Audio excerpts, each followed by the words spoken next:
Hi friends, welcome to MMSK vlog. இன்னைக்கு நம்ம சேனலில் என்ன பார்க்க போகிறோம் அப்படின்னா, தோசை இட்லிக்கு வந்து ஒரு அதிரடியான ஒரு சட்னி ரொம்பவே வந்து டேஸ்ட்டாக இருக்கும். பாம்பே ஸ்டைலில் வந்து செய்யக்கூடியது. இது எப்படி செய்யலாங்கிறத பார்க்கலாம். இப்போ ஒரு கடாய் வந்து எடுத்துருக்குறோம். கடாய் வந்து சூடானதுமே அதில் வந்து நம்ம ஆயில் வந்து சேர்த்துக்கலாம். ஆயில் வந்து சூடானதுமே அது கூட கடுகு உளுந்தம்பருப்பு போட்டு தாளிச்சுக்கலாம்.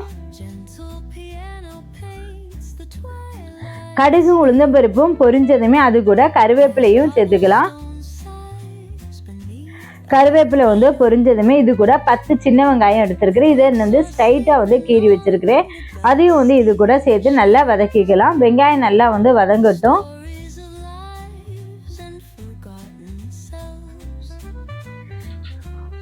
வெங்காயம் இந்த வதங்கின இந்த ஸ்டேஜில் வந்து ஒரு தக்காளி வந்து சின்னதாக கட் பண்ணி வச்சுருக்கேன். அதையும் வந்து சேர்த்துக்கலாம்.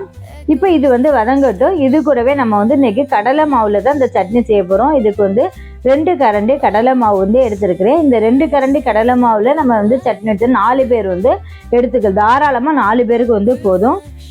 இது கூட அரை ஸ்பூன் வந்து மிளகாத்தூள் எடுத்துருக்கிறேன். இது ரெண்டையும் வந்து மிக்ஸ் பண்ணி தேவையான அளவு தண்ணி விட்டு ஒரு 3 கப்பு தண்ணி விட்டு நல்லா வந்து மிக்ஸ் பண்ணிக்கலாம். கட்டியாக இருக்கக்கூடாது. கடலை மாவு வந்து நல்லா கரைச்சி விட்டுக்கணும். வெங்காயமும் தக்காளி நல்லா வதங்கிடுச்சு. இந்த ஸ்டேஜில் வந்து நம்ம மிக்ஸ் பண்ணி வச்சுருக்கோம்ல, கரைச்சி வச்சுருக்கிற கடலை மாவை இது கூட சேர்த்துக்கலாம். சேர்த்துட்டு இதுக்கு தேவையான தண்ணி வந்து கொஞ்சம் ஜாஸ்தியாகவே சேர்த்துக்கலாம். ஏன்னா கடலை மாவு வந்து கட்டி பிடிக்கும். அதனால் தண்ணி வந்து கொஞ்சம் அதிகமாகவே நம்ம வந்து சேர்த்துக்கலாம். இனி இது கூட வந்து ஒரு கை வந்து தேங்காய் எடுத்துருக்குறோம்.